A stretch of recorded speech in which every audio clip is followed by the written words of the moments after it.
Hello guys, and welcome back to my channel. If you don't know me already, then my name is Sarah and I'm a flower farmer in East Yorkshire in the UK. And you find me here in my polytunnel today because I want to introduce you to my new friends that joined us this week, and I'm really excited to have them here in the polytunnel because I'm really hoping that they're going to help me crack on with the work that I've got to do here in the polytunnel and improve the environment in here for growing cut flowers. So last week I welcomed 6 chicken ladies into the farm, and I personally have never owned chickens before, but we have had them here on the farm in the past. But these girls are going to be working on the polytunnel for me.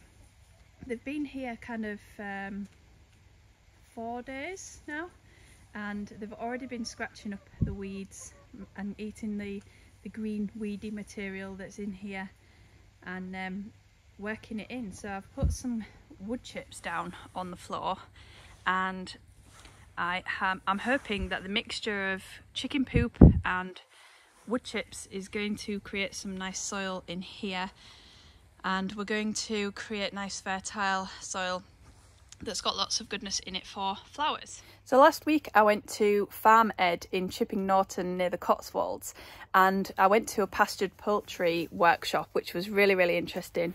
And if you haven't heard of Farm Ed before, it's a kind of demonstration farm slash farm education centre, and they focus a lot on regenerative farming techniques and kind of stacking enterprises and kind of quite innovative stuff in the regenerative farming sphere. And there's some really interesting courses going on. So we headed down there for the pastured poultry course, which was really interesting, and it was all about keeping chickens on pasture, and that creates nicer conditions on the pasture and also healthier chickens as well. And obviously we have got a bird flu problem going around in the UK at the moment, so birds have to be housed in something with a roof on it, so they're quite safe here in the polytunnel at the moment. But what I'm planning on doing in the next few weeks is building a chicken tractor, which is going to be a movable chicken pen that I'm going to be able to drag along the grass, and the chickens are going to be able to move and graze on new areas of grass every day. Because the setup in this polytunnel is kind of a temporary thing, I purchased these tote boxes and I cut holes in the side of them and filled them with straw, and they are really great nesting boxes. I came and checked on them last night and they were all in one individually. So I've actually got 6 chickens. I've got 5 nest boxes, and there was 2 chickens tucked up together in that one, which was quite cute.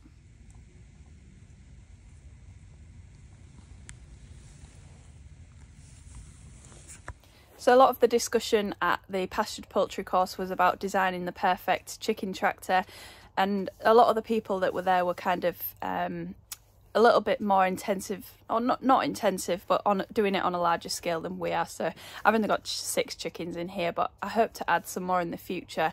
And I'm not kind of interested in the larger structures that they were considering for their operations. I'm kind of looking at something quite small. We do actually have some mesh panels that are similar to these but a little bit larger that are in storage in our worm room where we keep our worms, and I'm thinking of utilising those to make some kind of chicken run where the chickens can be moved every day, and hopefully that's going to create some really nice strong orange coloured yolks on our chicken eggs, and maybe as an add-on in the future I'll be selling some nice chicken eggs as well as my flower bunches at my honesty box.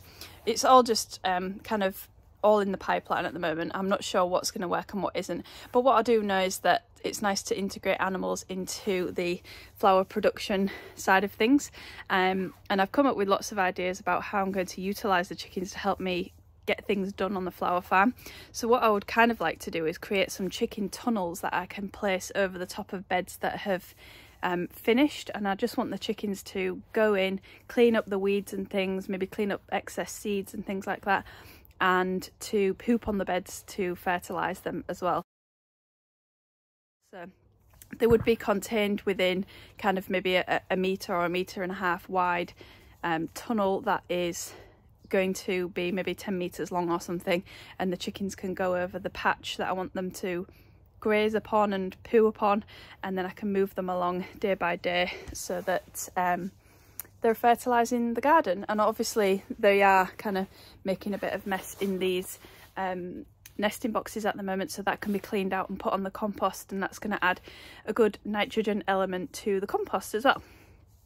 So the plan that I'm going to put into action in the next day or two, I'm actually going to start doing it today, is I'm going to partition off this polytunnel in half. So they have actually got quite a wide area in here at the moment, however it is very bare and there isn't a lot of greenery for them to forage upon. So what I'm going to do is partition off this half of the polytunnel, and I'm going to sow a cover crop in the back half of the polytunnel. And when the sun's out on nice warm days, we're getting about 25 degrees in here in the polytunnel. So I'm thinking that the cover crop is going to germinate quite nicely. So I'm going to just put up the fencing and then sow the seeds today.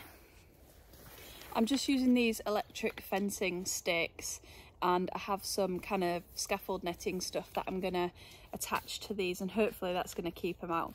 It doesn't matter too much. If it doesn't, I'm just going to have to come up with a different idea.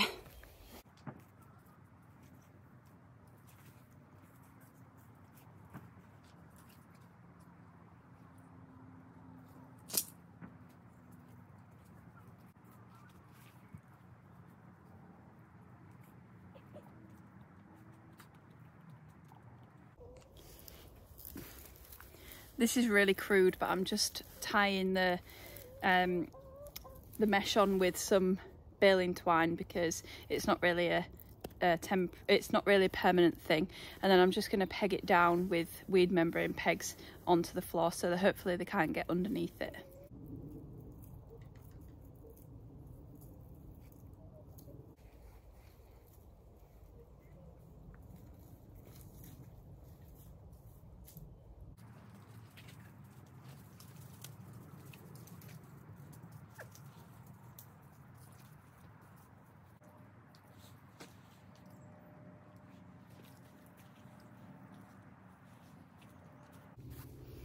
Okay, hopefully that will temporarily keep the chickens out, and I've got the irrigation set up there so I can water the cover crop.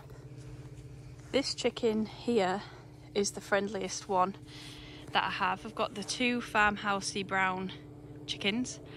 This one here with the larger wattle thing, I think it's called a wattle, is a cream leg bar, and it produces blue eggs. And then I have a Moran and bluebells, I think those ones are called.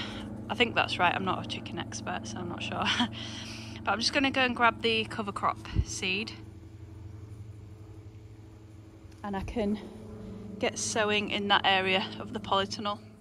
So I'm just going to use this cover crop that I already have here on the farm, which is, it has rye, vetch, buckwheat, mustard, fodder radish, linseed, phacelia and tillage radish. So I'm hoping that that's going to germinate, be okay, and the chickens are going to enjoy it when it comes time to grazing it down.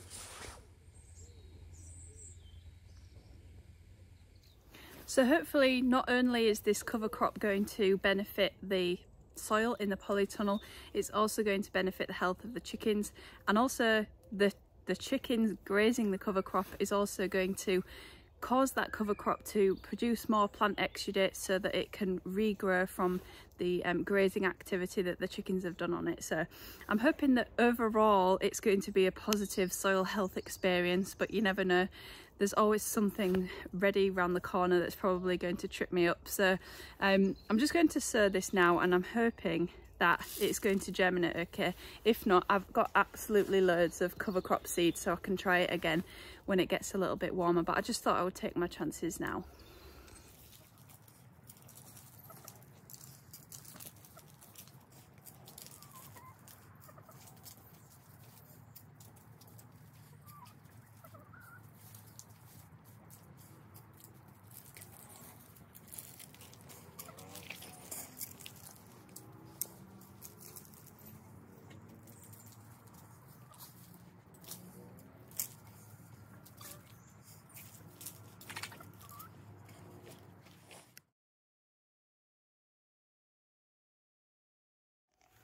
all I need to do now is turn the water on. Hopefully it won't wet or scare the chickens too much.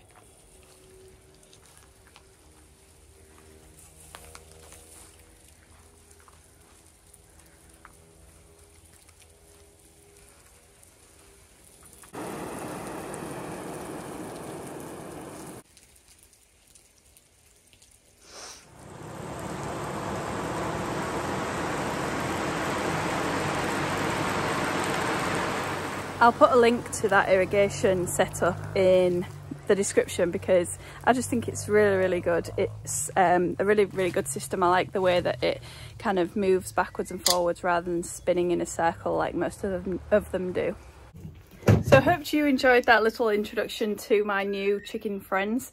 If you've got chickens in your garden, then let me know, or if you've got them on your flower farm and you have somehow integrated them into your system and it works, then please write me a comment and I would love to hear from you. So I'm hoping that the chickens are really going to help to provide some fertilisation and some ability to clear things up on the flower farm so that I can kind of yeah, just utilise them a little bit and also get the eggs as well. So they're paying for their keep for sure. I'm really interested to see how it's going to pan out for the rest of the season, and obviously I'm keen to encourage the health of the chickens by giving them cover crops and things to graze on. I don't like to see chickens like in coops that are just kind of a dirt floor and they haven't really got a lot to do, so I think that's a bit sad sometimes. So hopefully they'll have a fun and exciting life here on the farm, and thanks so much for watching guys, and I'll see you on the next one. Just one more thing before I go. I have just uploaded some free downloadable cut flower cheat sheets on my website. So I've made some information sheets of my 5 favourite cut flowers: Rudbeckias, Snapdragons, Larkspur, Foxgloves and Phlox. Kind of the ones that people told me that they kind of struggled with. So I've made some information sheets and I've put lots of information about growing, sowing, plant spacing, harvest on those cheat sheets. So if you'd like to know more about those, then head over to my website and you can download them for free. I will put the link down in the description. Thanks guys, see you later.